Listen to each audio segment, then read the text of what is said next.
Bonjour et bienvenue à Pack de Potes. Alors moi c'est TK, l'américain de ce groupe d'amis réunis par le rugby. Et si vous êtes nouveau, en fait, si vous ne connaissez pas, en fait maintenant on a nos têtes sur le nouveau, on va dire, podcast cover. Vous pouvez voir notre image. Donc moi sur la photo, je suis le barbou tout à fait à droite, celle avec le plus de viande, on va dire, sur les os, un pilier à la retraite, quoi. Donc voilà, le plus à droite. Le plus à gauche, en fait, c'est notre docteur d'histoire de rugby. En fait, il mesure 2 mètres de haut.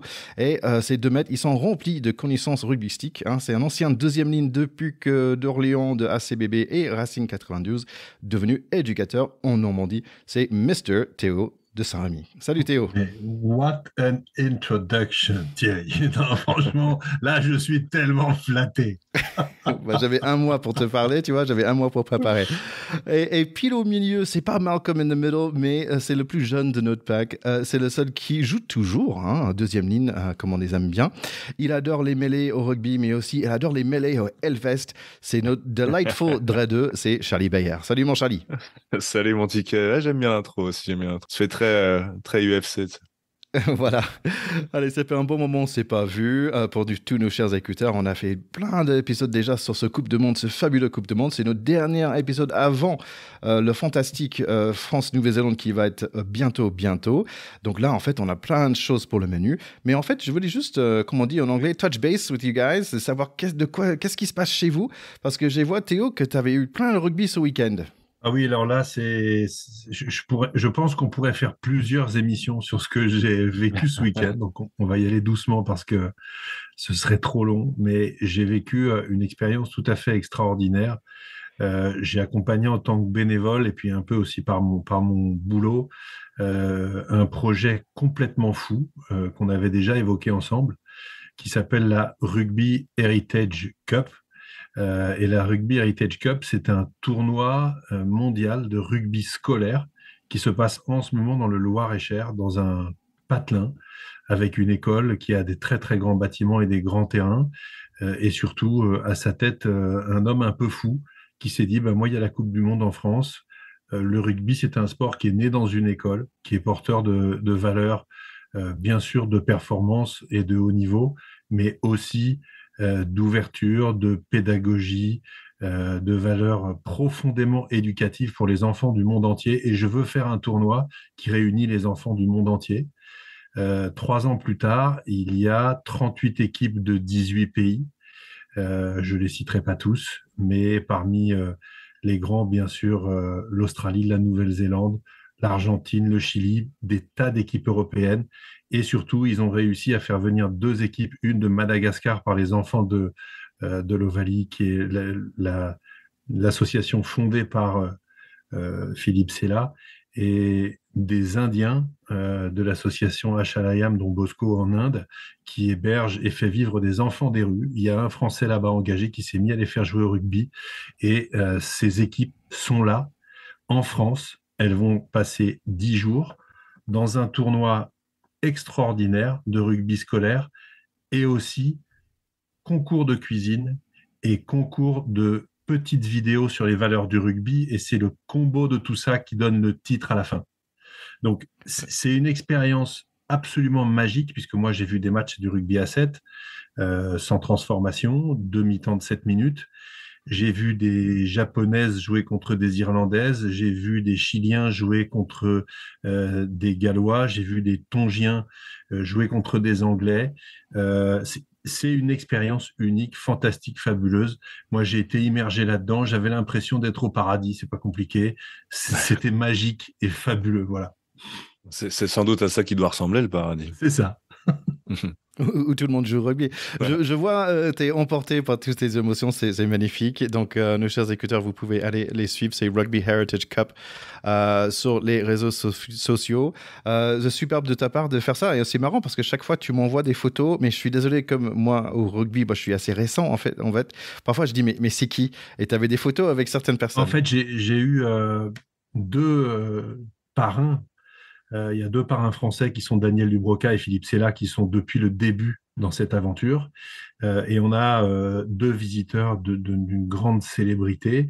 J'ai pris une photo avec Brad Thorne, qui était deuxième ligne champion du monde en 2011, Franchement, il est encore très, très gaillard et il se trouve qu'il vit en Australie et que sa fille est à ce tournoi dans le cadre d'une école australienne qui a fait le voyage. Donc, il venait soutenir et voir sa fille jouer, ce que je trouve absolument fou, dans un village du Loir-et-Cher, d'avoir un ancien All Black qui vient voir jouer au rugby, sa fille, avec une équipe australienne. Mais qui peut imaginer un truc pareil? Et surtout, le premier jour, j'ai fait une rencontre, et je vais le dire très simplement, une rencontre qui m'a très fortement frappé par le charisme de François Pinard, qui est le Sud-Africain capitaine des Springboks, champion du monde en 95, qui a reçu la Coupe du Monde des mains de Nelson Mandela. Et cet événement et ce moment a totalement transformé sa vie. Il me l'a raconté. Nelson Mandela est devenu le parrain de ses 2 fils. C'était sans doute le premier blanc à avoir un parrain de ses fils qui était un homme de couleur.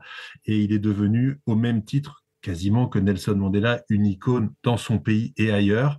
C'est un type d'un grand charisme, d'une grande gentillesse, et qui a pris le micro au moment du discours de la cérémonie d'ouverture de cette compétition, et qui a dit, voilà, le rugby, moi, je jouais au rugby, et puis j'ai rencontré un homme qui m'a remis une coupe qui a changé ma vie, parce que cet homme avait fait 27 ans de prison, et quand il est sorti de prison, il a eu envie de pardonner, de regarder devant et d'avancer vers l'union de son peuple.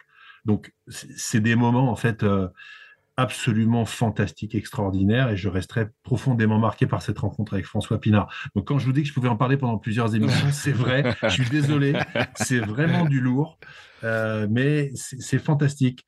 La compétition, là, se terminera jeudi soir, donc je pense que je vais y retourner pour la soirée de clôture.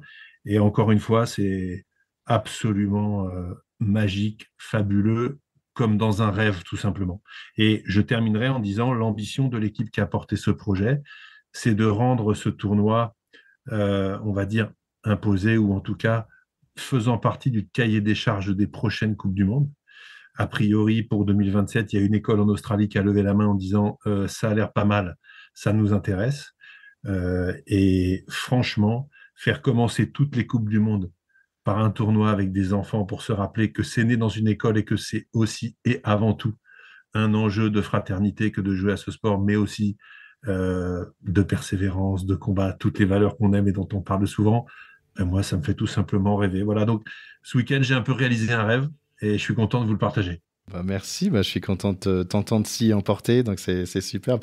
Et j'avais pensé, oui, Brad Thorne, en fait, s'il jouait aujourd'hui, il aurait le 2e meilleur nom dans la Coupe du Monde, juste derrière Blair Kinghorn. Tu vois, Tout à fait.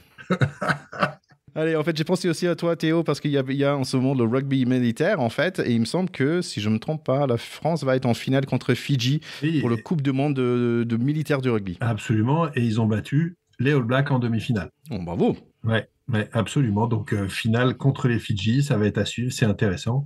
Compétition militaire, c'est aussi une tradition, finalement, de faire des compétitions d'autres dimensions, les 15 militaires, les 15 parlementaires, etc. Il manquait les 15 les 7 des écoles, le rugby scolaire. Ça manquait évidemment parce que c'est là que ça a commencé. Donc, c'est fabuleux, et c'est le sens de l'histoire. Ouais, mais je pensais à toi, comme nos chers écouteurs, si vous ne savez pas, Théo a porté les couleurs de la France pour l'équipe militaire. Mon cher Charlie, j'ai pensé à toi parce qu'il a fait très chaud, et je me disais, est-ce que tu as repris les entraînements? Malheureusement, oui. Ouais, en cuisine, on dit qu'on réduit quand on enlève un peu le gras à la première cuisson. Et en retour de vacances, clairement, là, je suis dans la réduction. Je suis dans une réduction assez dure. Mais c'est très, très chouette, sauf que je pense que tu disais tout à l'heure, et c'est très flatteur, que je suis le plus jeune de ce podcast, mais dans l'équipe dans laquelle je joue, je suis loin d'être le plus jeune. Et on n'a pas encore repris les contacts, que je me suis déjà bloqué le dos, figure-toi. Donc ça en promet sur la longueur de la saison à venir. Voilà. Tu as beau être jeune, tu as déjà un vieux dos. Et quand on est un joueur de rugby expérimenté, je crois que ça fait partie des risques du métier. C'est ça, c'est le tendon d'Achille des grands, les lombaires, de toute façon. Bon, les gars, pour moi, je suis super content parce que j'ai pu faire un peu de touche, de rugby touche, quoi. Et en fait, c'était super agréable parce que je sais pas quand la dernière fois, j'avais pris un ballon dans les mains. Et bien sûr, j'étais avec plein de personnes différentes, de différents niveaux, certaines qui n'auraient jamais touché un ballon, mais surtout des jeunes de 20 ans qui courent très, très vite. Et voilà, j'avais noté un peu des différences avec, on va dire, ma vitesse est un peu moins bonne, mais j'essaie de faire des passes de temps en temps, donc c'est plutôt pas mal. Écoute, bon, on a fait le petit tour pour nous. Maintenant, c'est le moment pour faire un tour pour la France et ce Coupe du Monde. Juste avant ça, Thierry, j'ai oublié de vous dire un truc très important. À ce tournoi dont je sors, et c'est ça qui m'a aussi beaucoup plu, il y a des équipes de garçons et des équipes de filles. Et la marraine française de ce tournoi, c'était Safi Ndiaye, dont on a souvent parlé dans ce podcast, à côté de qui, presque, la table à côté, j'ai dîné à côté d'elle, ou presque, on a pris une photo ensemble, on a discuté le coup. J'étais inspiré parce que j'étais ému quand je l'ai vue, et je lui ai dit une phrase que je vous redis. Safi, on a souvent parlé de toi dans notre podcast, et tu es la fille qui m'a fait comprendre que c'était pas du rugby féminin ce que vous faisiez, mais c'était du rugby. Voilà. Et elle m'a dit, ça me touche beaucoup, c'est vraiment tellement sympa. Je l'avais jamais vue de près. C'est une femme très charismatique, avec un grand cœur, et elle était la marraine de l'événement. Donc là aussi, c'était un grand moment d'émotion. Eh ben, dis donc. T'as plein d'histoires après. Il est aux anges, ce jeune homme. Mais mais en plus, c'est vrai, je comprends parce qu'elle nous a plu assez vite parce que bon, je pense que c'est aussi parce qu'on est avant, hein, parce qu'elle a vraiment cette mentalité le numéro 8 qui a fini deuxième ligne, ça pouvait que nous plaire, quoi. C'est ça.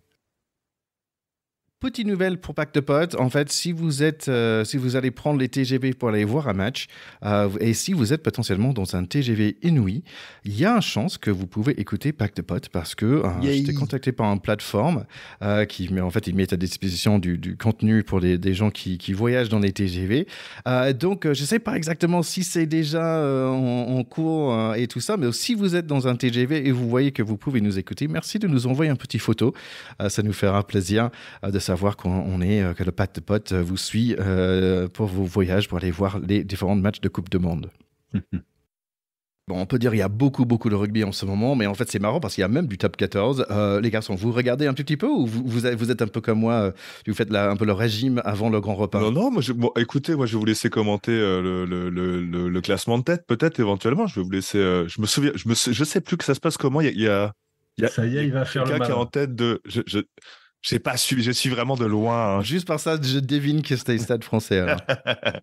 J'ai été si clair que ça. Ouais, Stade Français commence bien avec deux matchs un peu faciles au début, mais contre Montpellier, une belle victoire et voilà. Mais après, c'est toujours un peu faussé. C'est ce championnat pendant une Coupe du Monde, donc je vais pas fanfaronner, mais oui, ça fait chaud au cœur de voir les résultats de mon petit club de cœur, mon petit cœur qui est tout rose.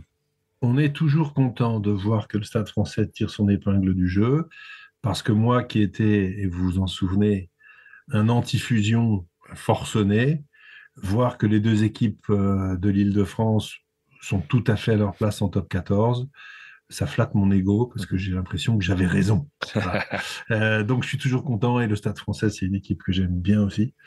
Bon, le Racing a perdu d'assez peu à Pau, ils ont quand même pris le point de bonus défensif. Bien entendu, Toulouse s'en sort, bien qu'ils aient un effectif décimé, puisque tout le monde est à la Coupe du Monde, grosso modo, c'est l'équipe B. Et puis c'est Montpellier pour l'instant qui est pas dedans dans les grosses écuries. Pour Montpellier, Toulon, même La Rochelle, c'est un petit peu plus compliqué. Mais bon, 2 mois de trêve, beaucoup de rugby international, et puis ensuite on remettra les compteurs à zéro. Ouais, je pense qu'on pourra reparler de top 14 en janvier, doucement. En fait, j'aurai une surprise après la Coupe du Monde. On va parler avec notre ami Didier Planin qui va nous expliquer tout ce qui se passe en top 14 après la Coupe du Monde. Donc, ça va être une petite surprise pour vous d'ici quelques mois. Allez, on va passer maintenant à notre Coupe du Monde à nous. Pack de Potes, terrain 10. Bon, les garçons, avant de parler de France-Nouvelle-Zélande, il faut quand même parler de notre équipe à nous, la France. Et en fait, il faut dire que c'était une semaine un peu difficile. Donc, après, ce que j'avais envie de dire, mais qu'est-ce qui se passe? Il y avait beaucoup de bonnes émotions et d'un coup, on a 5 joueurs maintenant qui sont blessés. Si on inclut, bien sûr, Jelance avec le nouveau blessure de Danty, et après William Say aussi qui se blesse. Après, on a tout un polémique Chaleroux d'un coup, qui, on va dire, Chaleroux, pardon, j'arrive pas trop bien de le dire. J'espère qu'on n'a passé un certain cap. Qu'est-ce que vous pensez, là? Parce que d'un coup, j'étais en plein de bonnes énergies pour ce Coupe du Monde. D'un coup, je trouve que ça baisse un tout petit peu. C'est un peu dommage, juste avant le démarrage. Pour que toi, Ticket, tu aies pas de bonnes énergies, c'est qu'il y a vraiment un truc, hein. C'est qu'il y a vraiment un chat noir dans. Non, bah écoute, pour les blessures, c'est malheureusement, faut-il le rappeler, mais c'est un sport qui a toujours été compliqué pour le sponsoring, pour les marques de trouver un client à suivre pendant une Coupe du Monde, parce que les blessures, malheureusement, font complètement partie de ce sport, et c'est bien pour ça qu'on privilégie toujours l'esprit d'équipe plutôt que l'individualité, parce qu'on peut pas se reposer sur une personne. Mais voilà, on fait un sport où les équipes évoluent rapidement au fil des saisons par rapport aux blessures. Mais là, on est vraiment, vraiment, vraiment pas aidé. Pour le coup, l'équipe de France, elle est vraiment maudite, hein. Mais bon, William Zé, c'était pas tant une surprise que ça, parce que c'est un mec quand même qui traîne cette blessure depuis une saison minimum. Il avait loupé des convocations d'équipe de France déjà à cause de ça. Donc c'est pas tant une surprise, mais ouais, ça commence à être un peu dur, surtout qu'on l'avait dit déjà il me semble, qu'on avait parlé un peu de la première blessure de Ntamak sur les trois quarts. Où moi, je trouve que cette équipe de France en trois quarts, clairement, on a une génération formidable et tout. En troisième ligne, il y a aussi abondance de biens, mais c'est vrai qu'on arrive dans le 5-2 devant, ça devient plus dur, et William C, ouais, vraiment est une grosse perte. Mais encore une fois, comme Danty, on ne sait pas à quel point c'est une perte, parce que peut-être il va revenir, peut-être qu'il ne reviendra pas. C'est tout ce que j'ai à dire, mais je veux bien parler de Chalobah après, si tu veux. Qu'on saura ce que Théo pense de toutes ces blessures. Déjà, on a été voilà, un peu frappé de voir que Kentamak s'était forfait. Ça a été quand même un petit coup de massue. Maintenant, on sait qu'en numéro 10, on n'a jamais eu autant de joueurs de ce talent parce que tout simplement Mathieu Jalibert, c'est un super joueur et il l'a montré contre l'Australie. Astoy est loin d'être une demi-portion. Donc je pense qu'en numéro 10, même si évidemment Romain Ntamak, c'était le number one, c'est pas forcément grave. J'étais beaucoup plus embêté par la blessure de Danty, qui semble légère au point qu'il serait peut-être titulaire contre les Blacks vendredi, parce que Danty, on n'a pas l'équivalent. Danty, c'est un puncher en attaque qui est vraiment meilleur que Moefana ou Arthur Vincent dans ce registre-là en attaque. Deux, c'est un gratteur qui, là aussi, est un cran au-dessus des deux autres. Donc aujourd'hui, c'est quand même une arme absolue, un peu passage obligé sur les matchs à très grosse performance. Quand Jonathan Danty est là, on a de meilleurs résultats. Willem C, comme tu le disais, il trimbalait cette blessure depuis un certain temps.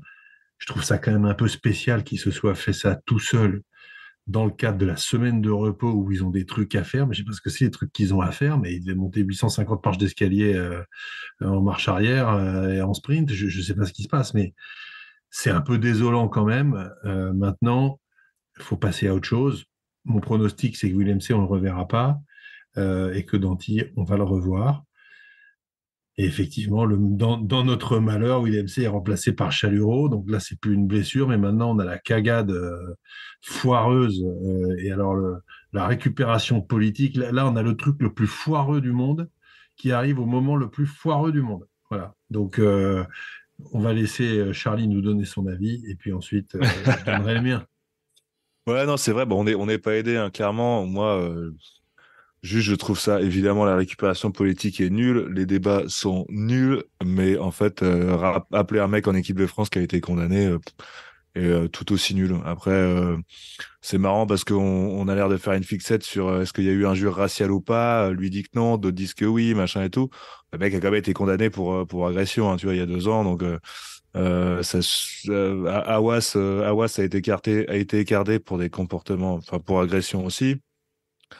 Apparemment, là, le seul petit bémol, ce serait genre, ouais, s'il tape quelqu'un, ça va, s'il le traite pas de bougnoule en même temps. Donc, c'est un peu bizarre comme nuance. Comme je disais tout à l'heure, c'est que dans le 5 de devant, il y a moins pléthore de talent qu'il peut y en avoir à d'autres postes. Je pense qu'on est une nation assez fournie en joueurs et assez grande et avec assez de valeur pour s'éviter de convoquer en équipe de France pour une Coupe du Monde chez nous un mec qui a été condamné pour un comportement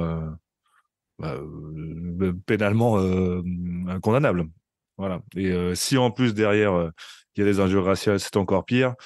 Et pour le coup, comme je suis un petit mec loyal, moi, je me rangerai derrière l'avis de mon capitaine de toujours, qui a, dans l'équipe du lundi, donné son avis sur la question. Et puis, il n'a pas l'air de porter notre blondin deuxième ligne dans son cœur. Voilà. Là, tu parles de Thierry Dussautoir. Thierry Dussautoir, bien sûr. Oui, Thierry Dussautoir, alors qui visiblement est proche d'un des deux gars qui est dans l'histoire, donc il a en plus l'intelligence de dire, moi je suis pas très objectif parce que je Complètement, connais une très des noble de sa victimes, part. donc il dit c'est smart, moi j'ai toujours trouvé ça bizarre et je suis pas objectif, bon il donne son avis. Après, c'est vrai que c'est un peu étonnant maintenant quand les mecs sont ministres, on vérifie qu'ils n'ont pas une casserole fiscale au cul. Ouais. Quand on arrive en équipe de France, il faudrait peut-être s'assurer aussi que qu'on n'a pas une gamelle qui d'un seul coup va venir faire du boucan alors qu'on n'a pas besoin de ça. Donc, je suis un peu désolé pour lui. Il a fait une sorte de mea culpa parce qu'ils lui ont dit, vas-y, va t'expliquer. Ça vaut ce que ça vaut. C'est quand même pas très brillant. Le Ouais. mec, après, on a le droit aussi de faire des erreurs. Moi, j'étais évidemment pas là. Il a été condamné. Il a fait appel. En France, une condamnation, quand on a fait appel, elle n'est pas définitive. Donc, techniquement, la présomption d'innocence, elle est quand même encore là.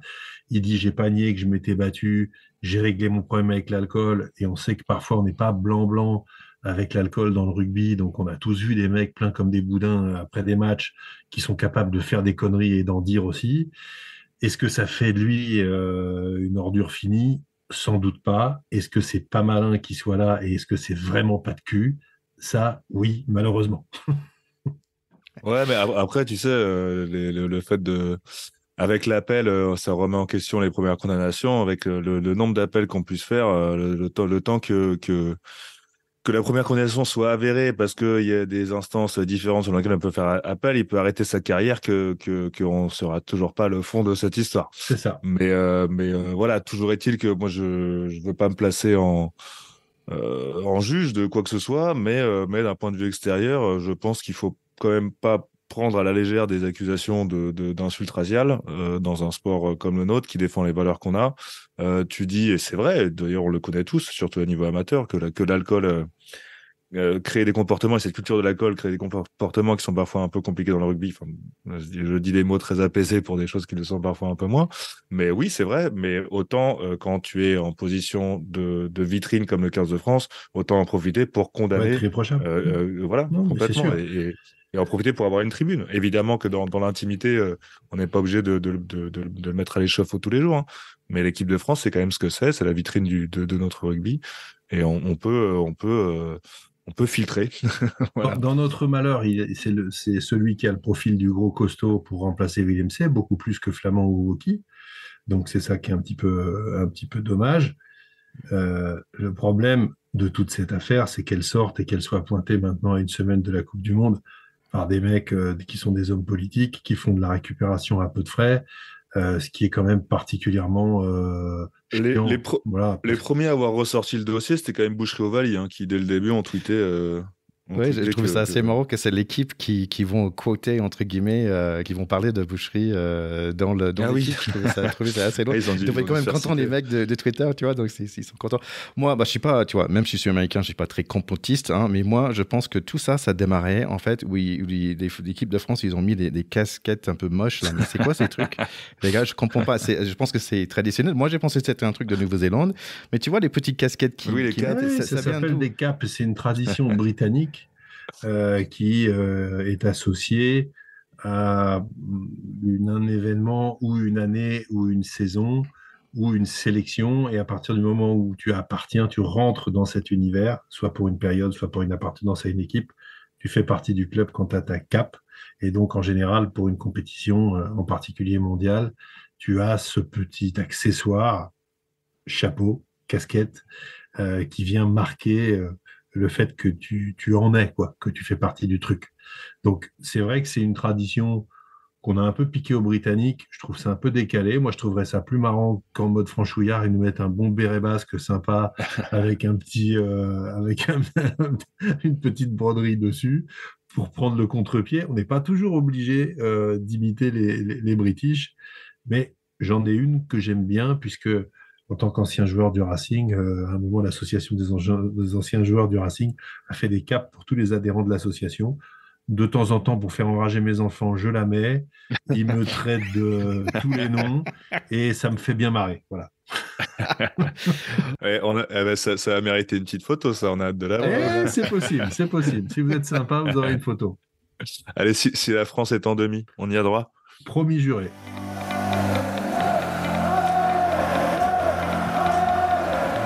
Ok, le premier match, ça va être France-Nouvelle-Zélande. Et en fait, je trouve que tout le monde, j'écoute beaucoup de podcasts, je lis beaucoup de presse internationale, et tout le monde est aux anges avec cette démarrage, parce que c'est la première fois qu'on a un match si important pour démarrer ce Coupe du Monde. Et vraiment, je pense que aussi, toutes les presses anglaises, ils sont vraiment impressionnés par la France déjà. Tout le suivi, tout le soutien. Donc, merci à nos chers écouteurs d'être si derrière notre équipe et aussi derrière toutes les autres équipes aussi. Je pense qu'il y a beaucoup de soutien pour toutes les autres équipes partout, dans tous les villes qui accueillent différents pays, différentes équipes de différents pays. Donc voilà, vraiment tout le monde, surtout les presses, tous, mais beaucoup des presses anglaises, ils disent que ça va être le meilleur Coupe du Monde parce que ça démarre avec le meilleur match possible. Meilleur match possible, oui, France-Nouvelle-Zélande, donc ce vendredi soir. Nous, on sait très bien qu'on a quelques blessés sur notre côté, mais eux aussi, ils ont quelques blessés aussi, notamment Jordy Barrett et Ritalik aussi, le deuxième ligne. Bon, ils ont plein de bons joueurs, notamment Hardy Savea, qui est le joueur qui a joué le plus pour cette équipe. Deux autres qui l'ont beaucoup joué, c'est le 9 et le 10. Donc, ça fait Aaron Smith et Moana. Leur 13 aussi, il a beaucoup de minutes sur le compteur. Ione. Et franchement, on sait très bien qu'il y a beaucoup de barrettes, même si on a un qui est blessé, il y a deux derrière. Donc, c'est Bowden et Scott. Le seul point potentiellement un peu, je dirais pas faible, mais un point à travailler, c'est la première ligne, je trouve. Il y a De Groot qui n'a pas énormément même s'il a un super nom, il n'y a pas énormément d'expérience avec cette équipe-là. Je pense qu'il est assez nouveau dans cette équipe. Par contre, ça va rester une équipe difficile à battre. Nous, on a gagné le dernier match, si on se souvient bien, c'était chez nous, on était glorieux, mais par contre, les 4 d'avant, c'était moins glorieux que ça. Bon, qu'est-ce que vous pensez, les garçons ? On sait que ça va être un super match, mais est-ce que la France, on a tout ce qu'il faut pour gagner celle-là ? C'est vraiment une affiche de rêve, une affiche exceptionnelle pour démarrer une Coupe du Monde. On sait à quel point les confrontations France-Nouvelle-Zélande en Coupe du Monde ont écrit avec des lettres de feu la légende de la Coupe du Monde de rugby, que ce soit en 99 pour nous, en 2007 pour nous. Et franchement, on sait qu'on est la bête noire des Blacks en Coupe du Monde. C'est pas un match éliminatoire, donc c'est un petit peu moins de pression, on va dire, mais c'est vraiment la confrontation absolument rêvée. J'ajoute effectivement que la dernière fois que les All Blacks sont venus au Stade de France, ils ont pris une défaite relativement sévère, mais si on se souvient bien de ce match, si Damien Penaud n'intercepte pas une passe pour aller remarquer l'essai et repasser devant, on était en train, après avoir fait un départ canon, de se prendre une remontada absolument effrayante. J'étais au Stade de France, c'était un match de fou furieux. Les Blacks qui ont très bien marché dans l'hémisphère sud, au Tri Nations qui vient de s'achever, ont malheureusement pris une raclée absolument mémorable et historique, la plus grosse défaite de leur histoire, il y a une semaine à Twickenham face aux Springboks, qui eux sont particulièrement inquiétants. Donc je dois dire que faire un pronostic sur ce match, c'est quelque chose de vraiment très compliqué, parce que comme tu le dis, il y a des blessés importants des deux côtés, il y a des joueurs exceptionnels des deux côtés. Tu n'as pas cité de leur côté Sam Cane, le capitaine, qui est là et bien là, Bowden Barrett, Will Jordan qui revient, qui sont des joueurs absolument exceptionnels. Et de notre côté, ça fait quand même un petit moment qu'on dit qu'on n'a jamais eu ce niveau de préparation en dépit des blessures et cette capacité à soulever des montagnes. Et je terminerai en disant, n'oublions pas que ce n'est qu'un match de poule et que si on gagne les 3 autres, on sera qualifié quand même, y compris si on perd celui-là. Donc là, c'est marquer notre territoire, c'est lancer la Coupe du Monde et c'est ça le vrai enjeu. Oui, c'est vrai, comme tu dis, en fait, l'Afrique du Sud a montré la dernière fois qu'ils ont perdu contre Nouvelle-Zélande, mais ils ont quand même gagné. Donc il y a un petit échappatoire, mais peut-être toi, Charlie, tu restes plus positif que ça, tu penses qu'on va gagner celle-là. Oui, moi je ne sais pas si vous vous souvenez là quand on avait présenté les poules, moi j'étais quand même assez confiant. T'as raison, hein, Théo, de rappeler que ça reste un match de poule et bon, quoi qu'il arrive, on sait très bien qu'il y aura Afrique du Sud, Irlande, Nouvelle-Zélande et France en quart de finale. Hein. enfin, sans être, voilà, sans faire preuve de trop de dédain envers les autres. Les incertitudes sont plus dans l'autre partie du tableau, hein, dans la poule C et D, je pense. C'est vrai que c'est qu'un match de poule, mais il y a en effet cette présentation, cette ouverture de Coupe du Monde, cette histoire que tu as rappelé, Théo, entre la France et la Nouvelle-Zélande. Moi, je pense il y a vraiment un gros, comment on dit ça poliment, mais une façon de s'imposer, enfin, une façon de, ça va être un gros marqueur aussi. Je pense que les deux équipes veulent asseoir leur ouais, il y a aussi du standing, quoi. Il y a aussi une présentation, une image. C'est qui est l'équipe de rugby qui va représenter cette Coupe du Monde. Donc, je pense qu'il y a beaucoup. Moi, je reste sur mon pronostic, hein. Je suis très confiant dans cette équipe de France. C'est vrai que pendant les matchs de préparation, j'ai eu des petits doutes et tout. Et puis le match de l'Australie aussi, la première mi-temps était un peu dure. Je voyais une défense qui montait pas trop. Je comprenais pas tout. Mais dès que ça s'est décanté un peu comme du bon vin, j'ai retrouvé un peu cette équipe fantasque et belle et qui nous a fait vibrer. Donc je garde toute ma confiance. J'ai revu ce que j'ai vu pendant ces fameuses années Galtier, quoi. Ce qui me donne toute cette confiance. Je ne crois pas trop au déclin des All Blacks. Je ne crois pas que leur défaite, certes historique, mais juste après avoir été bon dans dans un Four Nation. Voilà, et dans un moment de préparation, dans des matchs de préparation d'avant Coupe du Monde où on veut pas tout dévoiler ou parfois on veut tester le joueur, ça veut peut-être pas dire grand chose. À part qu'ils vont être énervés pour ce match d'ouverture. C'est peut-être tout ce que cette défaite face à l'Afrique du Sud va nous apprendre. Et c'est un peu difficile. Je pense que ça va être dur. Et en plus, on aura droit à une confrontation très Star Warsienne, puisque nos All Blacks seront évidemment en black, nos Bleus seront en blanc. Donc voilà, le yin, le yang, il y aura deux opposés vraiment qui vont s'affronter. Je pense que c'est un match que de toute façon tout le monde attend et a raison. Ça va être une formidable ouverture pour cette Coupe du Monde et deux grands pays du rugby et de Coupe du Monde auront à prouver que auront à cœur à montrer leur rugby, leur beau rugby. Allez, c'est pas le seul match de ce week-end. Moi, je vais annoncer vite fait les deux équipes. C'est à vous de me donner vite fait la réponse. Allez, la première, c'est Italie-Nambia. Namibie. Irlande-Roumanie. Irlande. Australie-Géorgie. Australie. Moi, j'aimerais bien, je pense que je vais mettre ça sur le. Tu vas mettre un petit billet sur la Géorgie. Ouais. Angleterre-Argentine. Oh, allez, Angleterre. Argentine. Ça va être bon, ça là aussi. Japon-Chili. Ah, Japon. Chili, c'est les derniers qualifiés. Japon. Afrique du Sud, Écosse. L'Afrique du Sud doit gagner, mais ça peut être une surprise. Oui. Mais l'Afrique du Sud, moi, je vais mettre mon petit billet sur l'Écosse. Pays de Galles, Fidji. Fidji, on veut les Fidji. Allez, Fidji. Fidji, champion du monde. Donc en fait, c'est super parce qu'on a notre France-Nouvelle-Zélande et après, on a au moins 4 super matchs à regarder. C'est vraiment incroyable. Ça va être vraiment top. Je pense que ça va être fou. Ça va être fou. Après, moi, juste, j'ai parce que je râle tout le temps, évidemment, que j'ai pas tant de positivisme, mais ce petit goût d'injustice, comme pour ceux qui ont écouté les petits rappels de la Coupe du Monde 2019, et Théo avait fait remarquer que le parcours de l'Afrique du Sud était quand même un peu plus simple que celui de l'Angleterre par rapport à cette finale, parce qu'en effet, le jeu des tableaux et des poules avait fait qu'une équipe pour arriver jusqu'en finale doit se taper les grosses équipes et une autre est un peu plus facilitée. Et là, quand même, vache, enfin, je veux dire, la partie du tableau où il y a le groupe C et D qui va ressortir, honnêtement, peut y avoir des belles surprises. Peut y avoir des belles surprises, quoi. Mais celui qui va arriver en finale de ce côté-là aura vachement moins de cicatrices et de flèches dans le dos, je pense, que celui qui va arriver du groupe A ou B. Allez les gars, il y aura beaucoup de super matchs ce Coupe du Monde, mais aussi j'ai pensé, pour la première fois, j'ai envie de faire du fantasy. Est-ce que ça vous tente les garçons ? T'as quoi ? Fantasy. Mais c'est quoi le fantasy?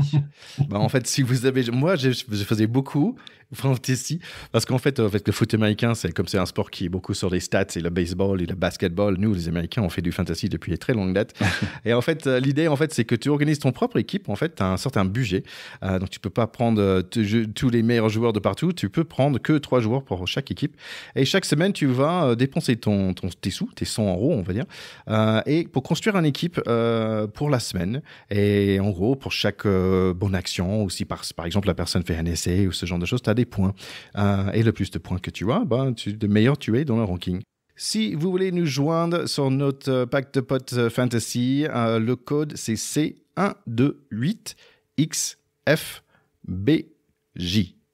Et c'est de voir si vous nous retrouvez. Donc moi, c'est pack de potes et on va voir. Est-ce que les garçons, vous avez envie d'essayer? Allez, chaud, ça se tente. Essayez. Qui ne tente rien n'a rien. Ça dépend ce qu'on peut gagner. On verra, on en reparlera avec l'organisateur. Ah, ça c'est un très bien, peut-être un t-shirt, non? Peut-être un t-shirt. On va certainement être amené à vous en reparler. Vous connaissez notre joli logo. Je pense qu'on va pouvoir nous aussi revêtir un habit de lumière pour cette Coupe du Monde. Mais on aura l'occasion d'y revenir. Je profite de l'occasion également pour vous parler de copains à nous qui sont absolument extra, qui ont un jeu d'intérieur qui s'appelle la plombée rugby. Alors c'est marrant, dit comme ça, c'est aussi bizarre que fantasy, mais c'est une pétanque d'intérieur qui se joue avec des boules évidemment qui sont légèrement caressantes et non pas dures comme de l'acier, Des boules sur pour un les voisins terrain du dessous. et des boules spéciales voisins du dessous, sur un terrain qui s'apparente à un terrain de rugby et il faut s'approcher le plus possible de l'embut sans en sortir. La plombée rugby, ils sont super sympas. Vous pouvez les regarder sur Instagram, surtout. Et peut-être qu'on vous en reparlera parce que je crois qu'on va avoir un terrain logotypé pack de potes. Alors ça, ce serait carrément l'attraction du siècle, je crois. Allons-y en toute humilité. On est carrément sur une attraction du jamais vu, quoi. Hâte de voir. Allez les garçons, pour finir cet épisode, j'ai eu l'opportunité de faire un petit interview avec un certain Guillaume Herbert, qui est un jeune homme avec un joli moustache qui a fait un livre. En fait, le livre, c'est un super concept en fait, ça s'appelle Rugby encore. L'idée, en fait, il prend tous les hymnes nationaux dans le rugby, les plus connus, et il a fait plein d'interviews autour pour parler avec des joueurs, pour dire, quels sont vos meilleurs souvenirs des hymnes, qu'est-ce que c'est l'hymne, d'où ça vient, ça part de quoi. Et franchement, il a fait je pense que plus 80 d'interviews. Et voilà, donc j'ai pensé que ça peut être sympa de faire cette interview avec lui. Et voilà, on va l'entendre tout de suite, Guillaume Herbert.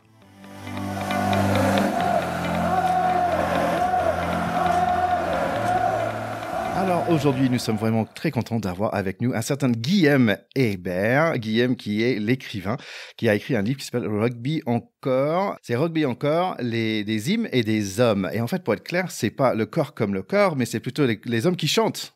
C'est bien ça. Exactement. C'est tout à fait ça, bravo. Et merci pour la prononciation très correcte de mon prénom, puisque même les Français ont parfois beaucoup de mal à le prononcer. Et c'était parfait. Ah bah c'est assez drôle, je voulais en parler parce qu'en fait pendant des années je disais Guillaume, Guy Adair en fait, et finalement c'est mes autres potes de pack qui m'ont bien corrigé là-dessus. Ils disaient non, toi t'es américain, t'as un peu de droit, mais chez nous non, c'est Guillaume. Donc c'est pour ça que j'arrive à la prononcer. Donc enchanté, je suis content de t'avoir sur l'émission et c'est intéressant, je voulais t'avoir aussi parce que c'est vrai que le rugby et le chant, ça va super bien ensemble. Exactement. C'est vrai qu'au-delà des hymnes nationaux, on aime chanter, qu'on soit joueur de rugby ou supporter de rugby. C'est quelque chose qui est assez traditionnel finalement. Et les hymnes, effectivement, au moment des matchs internationaux, sont un moment absolument incroyable. Et c'est ça que j'ai voulu raconter dans ce livre. Ouais. Ouais, c'est super idée parce que moi, en tant que j'ai commencé à jouer le rugby assez tard, j'avais 32 ans et d'un coup, après un match, tout le monde commençait à chanter dans les vestiaires. J'ai dit mais qu'est-ce qui se passe quoi? Dans tous les sports que j'ai joués, on n'a jamais chanté dans les vestiaires comme ça. Et bon, bien sûr, des chansons un peu paillards et tout ça, c'était quand même magnifique. Donc en fait, d'où ça est venu en fait cette idée pour cette chanson? Est-ce que tu peux expliquer un petit peu qu'est-ce qu'il y a dans le livre et d'où ça vient? En fait, moi, j'ai toujours été un supporter de sport en général, ce qui veut dire tout ce qui est autour du sport. Et donc, j'ai toujours regardé les matchs de rugby, de foot, de basket, à partir du moment des hymnes, parce que je sais pas, ça me parlait. Je suis un tout petit peu musicien pour ma part, mais un tout petit. Hein, je suis un saxophoniste très très amateur.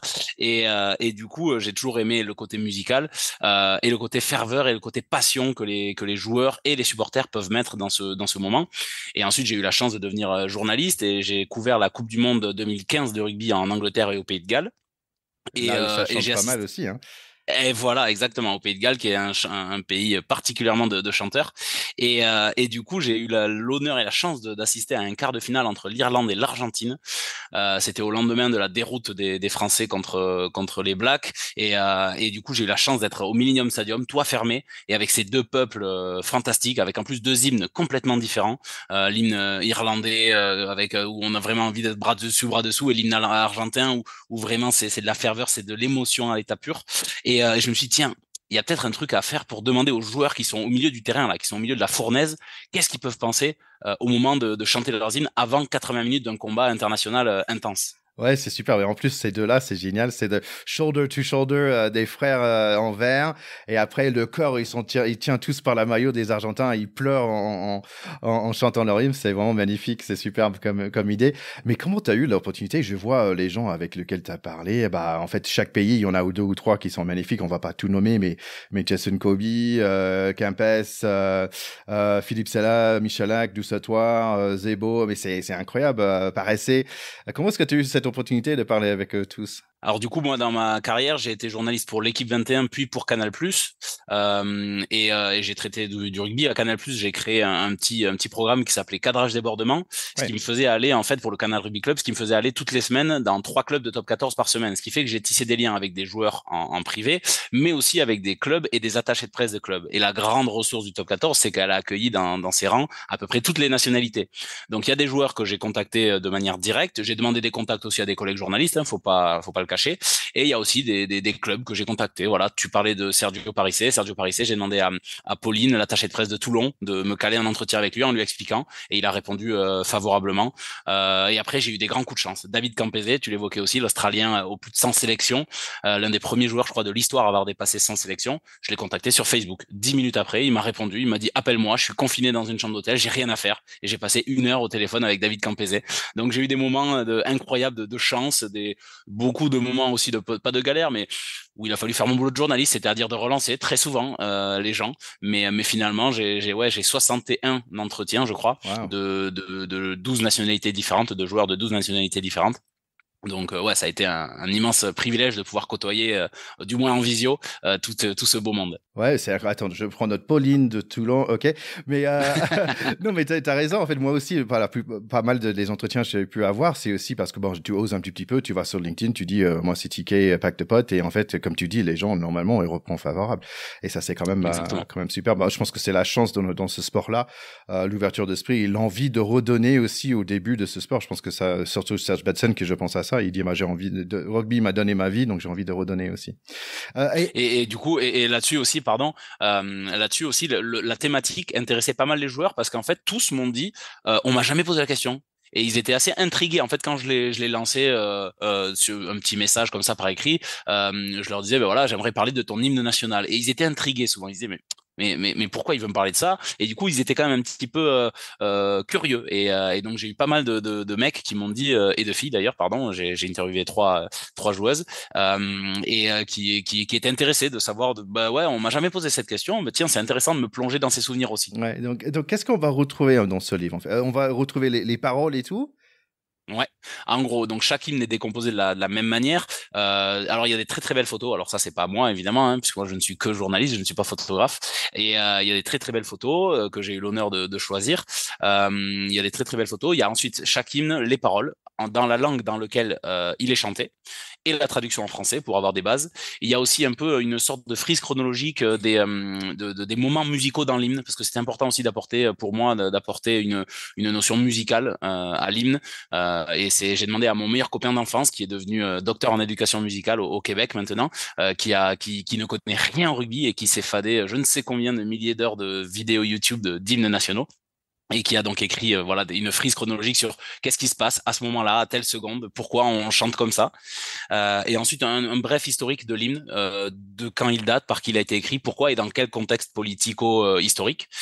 Et ensuite les témoignages qui est le cœur du livre, les témoignages de entre 4 et 14 joueurs par nation, 4 minimum à chaque fois. Et pour la France, j'en ai interviewé 14 différents, voilà, où ils racontent à chaque fois leur rapport personnel à leur hymne national. Ouais, donc le projet, il m'intéresse énormément. Donc je te vois inspiré par tout ça.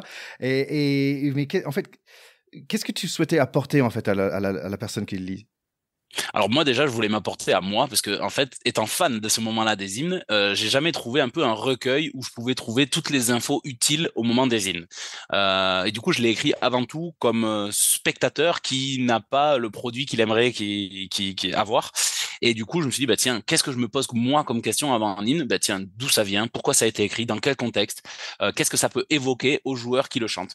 Donc je l'ai écrit dans ce but-là en fait, une sorte de recueil. Alors c'est peut-être un petit peu prétentieux mais une sorte de recueil en fait, de recueil des hymnes, de ces histoires et de ces petites anecdotes aussi, parce que le rugby c'est aussi ça, c'est truffé de petites anecdotes et tous les joueurs on en une et au moment des hymnes il y en a des savoureuses. Ouais, j'imagine bien. Et je pense que ça t'a apporté beaucoup par la suite aussi, tous ces connaissances et tous ces contacts que tu as pu avoir. C'est super beau. Est-ce que tu as, bon, bien sûr, on peut pas parler de la Marseillaise, on va la Marseillaise exclue. Est-ce que tu as un petit hymne de préférence quelque part?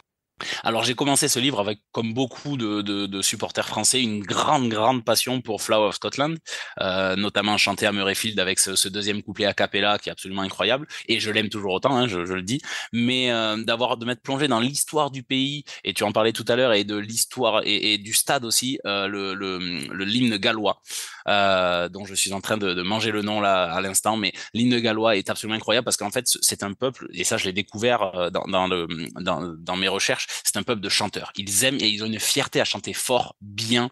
Et donc, beaucoup de villages ont leur chœur d'hommes.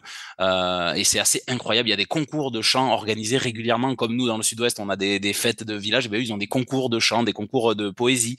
Et du coup, celui-ci, je trouve, a une saveur particulière, chanté au Millennium Stadium, qui ne s'appelle plus comme ça, à Cardiff, sous un toit fermé.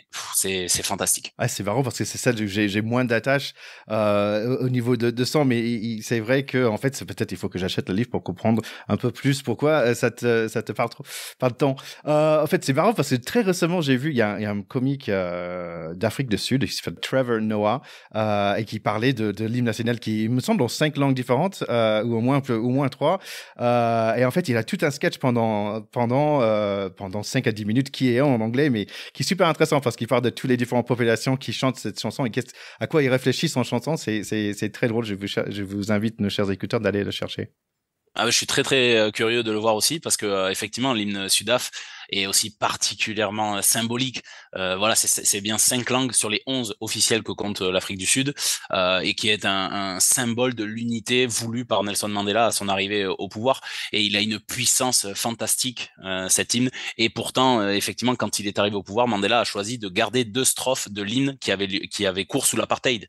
Donc c'est quand même un symbole de rassemblement incroyablement fort. C'était un geste politique à travers l'hymne, fantastique. Et en fait, c'est aussi ça que j'essaye de dire dans les livres, c'est que les hymnes, ce n'est pas que du rugby, de l'émotion, etc. Il y a aussi de l'histoire, du culturel, de la tradition. Dans chacun des pays, selon le moment où l'hymne a été écrit ou instauré, il a une connotation particulière. Et celui d'Afrique du Sud est fantastique à cet égard-là. Bah, superbe. Est-ce qu'il y a quand même l'hymne américain là-dedans? Non, alors Oh. j'ai choisi les 12 nations qui étaient d'ores et déjà qualifiées pour la Coupe du Monde 2023 à l'issue de la Coupe du Monde 2019. Ah, okay. C'est-à-dire les 3 premières équipes de chaque poule à l'issue du Coupe du Mondial au Japon. Du coup, voilà. Non, mais l'hymne américain, je suis certain, a son intérêt à être raconté. Bah, peut-être un autre projet alors, parce que là, je te vois envolé par ce projet et c'est super. Mais je sens bien ta passion et j'adore ça chez des gens. Et donc, tu vas faire quoi après? C'est quoi the next book pour toi? Waouh, je sais pas encore. Déjà, j'essaye de faire parce que celui-ci, quand même, il m'a pris un an. Il y a eu, voilà, il y a eu des superbes moments et des moments plus durs où j'ai vraiment ramé. Hein. Il y a des joueurs. matin, il me donnait des rendez-vous, il me posait des lapins. Bon, c'était pas toujours, je vais pas les citer, mais c'était pas toujours de tout repos. Donc pour l'instant, j'essaye vraiment de faire vivre celui-ci jusqu'au bout, c'est-à-dire jusqu'à la Coupe du Monde, parce que pour moi, c'est vraiment là où le rugby va être forcément au cœur de l'actualité. Voilà. Pour la suite, je sais pas encore. J'ai 2-3 idées, mais alors vraiment qui sont à l'état d'embryon, donc je préfère les garder parce que l'idée précédente, tu vois, mon livre est sorti en 2022. J'ai commencé à avoir l'embryon d'idée en 2015. Donc tu vois, je suis pas un rapide. Ah ouais, mais ça prend du temps. Il faut que c'est comme un arbre. Il faut que ça grandit petit à petit. Bah, au cas où, j'ai une bonne idée, c'est de transformer tout ça en podcast. Je pense que ça serait super intéressant de faire alors à l'écoute aussi. Écoute, allez, tout le monde, allez acheter ce livre. Ça s'appelle Rugby au corps, aux hymnes et aux hommes. C'est par notre invité aujourd'hui, c'est Guillaume Herbert. Écoute, super. Où est-ce qu'on peut trouver ce livre d'ailleurs? Alors, on peut le trouver dans toutes les librairies classiques, chez les libraires indépendants. Moi, je suis plutôt pour militer pour ces libraires-là, mais ils sont aussi disponibles à la Fnac, dans les grands centres Cultura, même sur Internet, dans des sites peu recommandables, sur des sites peu recommandables. Sauf pour aller cliquer sur le buy, achète ce livre. Voilà. Allez, merci beaucoup et j'espère te revoir à un autre moment, Guillaume. Merci à toi, merci beaucoup. Ouais, Théo, je veux pas marcher sur tes plates-bandes. Nos écouteurs de la première heure se souviennent de tes fameux coups de gueule. Mais voilà, moi, ça m'a énervé parce que sont arrivés quand même avec ces matchs de préparation sur nos maillots, sur nos fameux maillots bleus qu'on aime avec le coq, avec 2 coques maintenant. Sur le torse, dans le dos, il y a le nom des joueurs maintenant qui est arrivé. Donc c'est un truc, c'est un peu un truc qui vient récurremment quand même dans le rugby, où est-ce qu'il faut inscrire le nom des joueurs comme il y en a dans le foot. Ça existait pas trop, enfin en tout cas dans le nord, peut-être un peu plus dans l'hémisphère sud. C'était peut-être une exception que dans notre sport ça existe pas, alors que ça existe dans le handball ou dans le foot mais peut-être parfois être une exception, c'est pas si mal que ça. Donc au risque de devenir peut-être un peu réac, moi je trouve ça un peu dommage, j'allais dire con, mais je veux dire dommage, que dans un sport comme ça qui se gargarise de son esprit d'équipe et du fait que le maillot compte plus que l'homme qui le porte, que ce qu'il représente, alors quelquefois un village, un clocher, un banlieue, un périph' ou une nation, ce maillot il est censé être un peu supérieur au nom qu'il y a écrit derrière. Et en plus, on sait clairement que si c'est dans la logique du foot, c'est plus pour en vendre plus que pour reconnaître les joueurs, hein. Donc voilà, je trouve ça un peu triste que ça ait fini par arriver chez nous. Je suis content pour les commentateurs de TF1 qui seront peut-être un peu plus facilités, même si Christian Jean-Pierre n'est plus là. Voilà, c'est un peu dommage. Pendant longtemps, on était les derniers à ne pas avoir de sponsor maillot non plus. On est tombé aussi. Maintenant, on était le sport où on mettait pas les individus en avant. Ça tombe aussi. C'est un peu dommage de voir que le fric prend la place sur l'émotion, sur ce que doit porter un maillot. Mais voilà, ça m'a un peu énervé. Et je trouve ça un peu mieux quand même que si on veut marquer les maillots, on n'a qu'à faire comme ce qui va se passer pendant cette Coupe du Monde, à savoir qu'à chaque fois que je verrai les All Blacks, je saurai que c'est un Français qui a designé leur maillot. Et c'est vachement plus intéressant d'attaquer par le design et la création, que par le sponsoring et la pub. Voilà, c'est mon petit énervement. J'aime bien quand tu fais ton réac, Charlie. Merci mon cher Théo, merci mon cher Charlie. Comme toujours, c'est un grand plaisir de passer ce moment avec vous. Et on va dire à très bientôt après ce France-Nouvelle-Zélande. À très vite, on a hâte.